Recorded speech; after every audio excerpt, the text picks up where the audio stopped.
Welcome to Sikhar smart classes. आज मैं geography भूगोल बीएससीबी बिहार बोर्ड का चैप्टर 1 संसाधन विकास और उपयोग उसको एक्सप्लेन करने जा रहा हूँ। इसमें मैं आप लोगों के लिए नोट्स के रूप में प्रश्न उत्तर बना कर लाया हूँ, क्योंकि एग्ज़ाम में कभी कभी क्या होता है, मिडिल क्वेश्चन से प्रश्न पूछ दिए जाते हैं और सारे चैप्टर को पढ़ना थोड़ा बोरिंग फील हो जाता है। तो मैं इस तरह बना कर लाया हूँ जिससे कि आपका हर टॉपिक क्लियर होगा, सब्जेक्टिव हो या ऑब्जेक्टिव हो, फिल इन द ब्लैंक्स हो, अदर कुछ भी हो, है ना, सारी चीज़ कवर होगा।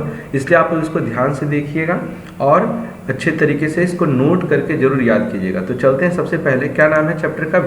संसाधन विकास और उपयोग, रिसोर्सेज डेवलपमेंट एंड यूजेस। यहाँ पर मैं आपको क्वेश्चन वाइज इंग्लिश और हिंदी दोनों से लिख कर ले आऊँ। जो हिंदी मीडियम से, इंग्लिश मीडियम से बिहार बोर्ड से देना चाहते हैं उसके लिए कवर किया हूँ, तो आप उसको अच्छे तरीके से लिख कर समझ कर और उसको याद कर सकते हैं। ठीक है, तो चलते हैं। पहला प्रश्न है संसाधन किसे कहते हैं? What are resources. ठीक है, तो यहाँ पहला प्रश्न है संसाधन किसे कहते हैं। तो प्रकृति के वे सभी पदार्थ या वस्तुएं जो मानव जीवन की परिसंपत्ति बन जाए संसाधन कहलाते हैं। बस मैं आप लोग को और भी बता देना चाहता हूँ कि संसाधन वह जो कि आपका एक तरह से किसी न किसी रूप में काम आ रहा है। ठीक है, कोई भी वस्तु जो आपके किसी न किसी रूप से काम आ रहा है वो आपके लिए संसाधन है। ठीक है, कोई भी वस्तु जब तक संसाधन नहीं बन पाती है, जब तक कि उसका उपयोग नहीं किया जाता है। देखिए यहाँ पर क्या है, कोई भी वस्तु जो है आपका संसाधन तब तक नहीं बन पाएगा कि जब तक आप उसका क्या करें, उपयोग नहीं कीजिएगा। जैसे देखिए, धरती के अंदर कोयला अगर जब पता नहीं होगा तो था, लेकिन वो संसाधन तब तक नहीं बना जब तक उसका खनन करके उपयोग ना किया गया। ठीक है, आपके पास बहुत सारे ऐसे वस्तुएं होंगे जो जब तक उसका आप उपयोग ना कीजिएगा तब तक वो संसाधन नहीं बन सकेगा। अगला है नदियाँ कब संसाधन बन पाती है? तो यहाँ लिखा जब नदियों का उपयोग सिंचाई, जल विद्युत उत्पादन, मछली उत्पादन, जल यातायात में किया जाता है, तब क्या होता है, नदियाँ संसाधन बन पाती है।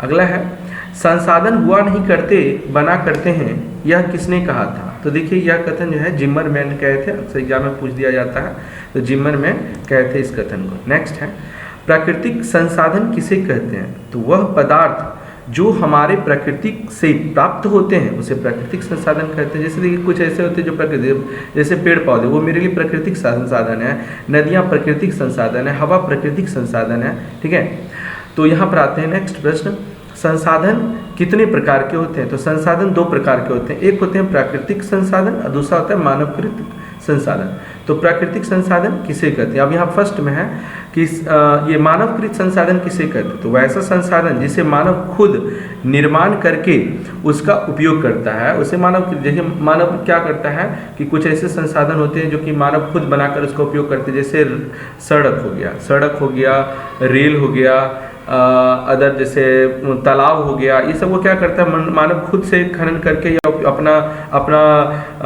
अपना बुद्धि लगाकर उसे क्या करता है, उपयोग करता है, और बाद में वो संसाधन जो होता है मानवकृत संसाधन कहलाता है। नेक्स्ट प्रश्न है कि जैविक संसाधन किसे कहते हैं? तो जीव मंडल में विद्यमान और उससे प्राप्त होने वाले विभिन्न प्रकार के जीव, जैसे पक्षी, मछलियाँ, पेड़ पौधे और स्वयं मानव भी जैविक संसाधन कहे जाते हैं। देखिए, तो जैविक मतलब जीव मंडल हो गया, जीव मंडल में जितने भी जीव मंडल में हो गए, जैसे पक्षी हो गया, मछली हो गया, मतलब जल में रहने वाला, स्थल में रहने वाले, वायु में रहने वाला, सभी प्रकार के जो संसाधन हो गया वह जैविक संसाधन हो गया। नेक्स्ट है अजैव संसाधन किसे कहते हैं?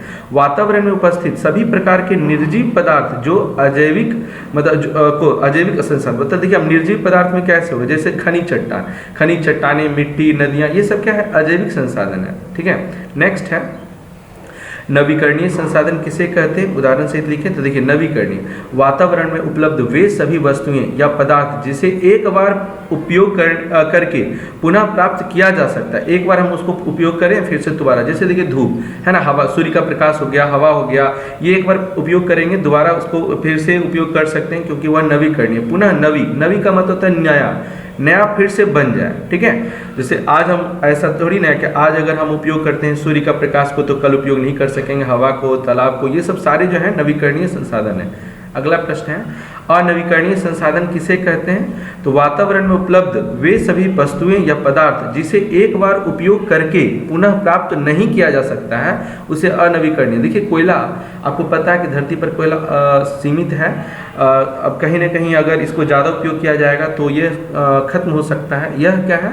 यह है अनवीकरणीय संसाधन। पेट्रोलियम हो गया, ये सब अनवीकरणीय संसाधन है। नेक्स्ट प्रश्न है स्वामित्व के आधार पर संसाधन कितने प्रकार के होते हैं? स्वामित्व का मतलब मालिक के आधार पर, ठीक है। तो देखिए स्वामित्व के आधार पर संसाधन 4 प्रकार के होते हैं। तो निजी का मतलब प्राइवेट कुछ ऐसे संसाधन जो प्राइवेट, जैसे आपका बाइक हो गया तो आपके लिए प्राइवेट संसाधन है, निजी है। एक होता है सामुदायिक, इसको सबको यूज करता है, जैसे विद्यालय हो गया, कुछ ऐसे भी चीज़ जैसे रेल हो गया, ये सब क्या है? सामुदायिक है। एक होता है राष्ट्रीय, एक राष्ट्र का संसाधन होता है जो इस पर देश का हक होता है, और एक होता है अंतर्राष्ट्रीय, इंटरनेशनल होता है, ठीक है। तो निजी संसाधन क्या है? मतलब जिस संसाधन का उपयोग अपनी इच्छा अनुसार होता है उसे निजी संसाधन। जैसे आपका मोबाइल, आप अपना पर्सनल मोबाइल है तो आप निजी संसाधन है, क्योंकि उसका उपयोग आप अपने तरीके से कर सकते हैं। मोटरसाइकिल, ये आपका निजी संसाधन है। नेक्स्ट है, और भी बहुत सारे कुछ हो सकते हैं, कार हो गया, मकान इत्यादि। सामुदायिक संसाधन किसे कहते हैं? तो वैसे संसाधन जिसका उपयोग समुदाय, गांव और नगर इत्यादि के सभी लोग कर सकते हैं, सामुदायिक संसाधन कहलाते हैं। जैसे चारागाह मतलब हुआ जहाँ पशु वगैरह चलता है तो उसका सब उपयोग करता है। खेल का मैदान सब उपयोग करते हैं। तालाब, श्मशान भूमि, पंचायत भवन, विद्यालय। यहाँ पर श्मशान का मतलब होता है जहाँ पर कि दफनाया जाता है या फिर जलाया जाता है, अंतिम संस्कार किया जाता है, ठीक है। नेक्स्ट है राष्ट्रीय संसाधन किसे कहते हैं? तो किसी देश के सीमा के अंदर, है ना, कोई देश हो गया तो बॉर्डर के अंदर होने वाले जो भी संसाधन हो गए वो राष्ट्रीय संसाधन के अंतर्गत आते हैं। जैसे सरकार द्वारा सड़क, रेल लाइन बिछाने या नहर और कारखाने का निर्माण, ये सब सारे जो हैं वह राष्ट्रीय संसाधन के अंतर्गत आते हैं। अंतर्राष्ट्रीय संसाधन किसे कहते हैं? तो जिन संसाधनों का निर्माण अंतर्राष्ट्रीय संस्थानों द्वारा किया जाए, है ना, अंतर्राष्ट्रीय संसाधन द्वारा किया जाए उसे हम लोग क्या कहेंगे? अंतर्राष्ट्रीय। जैसे हो गया क्या?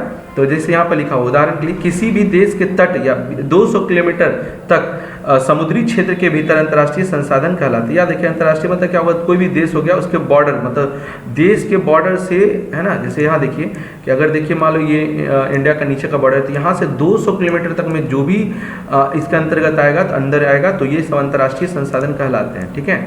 नेक्स्ट प्रश्न है कि ये नेक्स्ट है विकास के आधार पर संसाधन को कितने वर्गों में बांटा गया है? तो यहाँ याद रखिएगा कि विकास के आधार पर अगर देखा जाए तो 4 वर्गों में। एक है संभाव्य, एक है ज्ञात, भंडारित और संचित संसाधन। तो यहाँ पर पहला प्रश्न कि संभाव्य संसाधन किसे कहते हैं? तो किसी भी देश या क्षेत्र में कुछ ऐसे संसाधन होते हैं जिसका उपयोग वर्तमान में नहीं हो रहा है ना, मतलब अभी प्रेजेंट में नहीं हो रहा है लेकिन आने वाले समय में उसका उपयोग होगा, ठीक है। जैसे देखिए सौर ऊर्जा, बहुत लोग, अभी आपको पता है कि सौर ऊर्जा मुफ्त में है लेकिन लोग इसको उपयोग नहीं करें, लेकिन आने वाले समय में इसका उपयोग जरूर करेंगे, है ना। पवन ऊर्जा, सागरीय ऊर्जा, अभी इसके बारे में लोग जिक्र भी नहीं करते हैं, है कि नहीं। जबकि जब जो सीमित मात्रा में संसाधन वो जब खत्म होगा तो बिल्कुल इसका उपयोग करेंगे। अगला है ज्ञात संसाधन किसे कहते हैं? तो जिन संसाधनों को ढूंढ कर उनका उपयोग किया जाता है उन्हें ज्ञात संसाधन। यहाँ इसका मतलब देखिए, लोगों को पता है कि पेट्रोलियम है, कोयला है, तो उसको क्या करता है, लोग ढूंढ कर उसका उपयोग कर रहा है, तो ये ज्ञात संसाधन में आते हैं। एक है भंडारी संसाधन किसे कहते हैं? तो कुछ ऐसे संसाधन होते हैं जो उपलब्ध तो हैं लेकिन उनके सही इस्तेमाल के लिए हमारे पास उचित टेक्नोलॉजी का अभाव है। उदाहरण के लिए हाइड्रोजन ईंधन। देखिए हाइड्रोजन ईंधन क्या है कि हाइड्रोजन ईंधन बनाया जा सकता है, उससे बहुत अच्छा संसाधन होगा, लेकिन हम लोग के पास क्या टेक्नोलॉजी का अभाव है, जिसके कारण से वो अभी भंडारित संसाधन में कहे जाते हैं वैसे संसाधन। नेक्स्ट है संचित संसाधन किसे कहते हैं? तो ऐसे संसाधन भंडार जिसे उपलब्ध तकनीक के आधार पर प्रयोग में लाया जा सकता है, भविष्य की यह पूंजी है। जैसे बांधों पर जमा जल, देखिए बांध पर जमा जल है तो उससे क्या कर सकते हैं लोग, उसको वहाँ पर टरबाइन या अदर डायनमो वगैरह लगा कर इसको उपयोग करते हैं। किस लिए? तो संसाधन के रूप में कर सकते हैं, बिजली उत्पादन कर सकते हैं, मछली या नदियों का जल हो गया इसका उपयोग कर सकते हैं, लेकिन अभी जो है वो एक तरह से भविष्य की पूंजी है, कर सकते हैं उपयोग। नेक्स्ट है हमारे पास हर व्यक्ति की आवश्यकता की पूर्ति के लिए बहुत कुछ है लेकिन किसी के लालच की संतुष्टि के लिए नहीं। यह कथन किसने कहा था? देखिए महात्मा गांधी का यह कथन था कि हमारे पास व्यक्ति की आवश्यकता की पूर्ति के लिए सब कुछ है, लेकिन हाँ लालच की संतुष्टि के लिए नहीं है ना। आप लालच नहीं कर सकते हैं। लालच वैसे, यह कथन गांधी जी का है। संसाधन का सर्वप्रथम अंतर्राष्ट्रीय स्तर पर विवेकपूर्ण उपयोग कर प्रस्ताव कब और कहाँ रखा गया, तो याद रखिएगा इसको 1968 में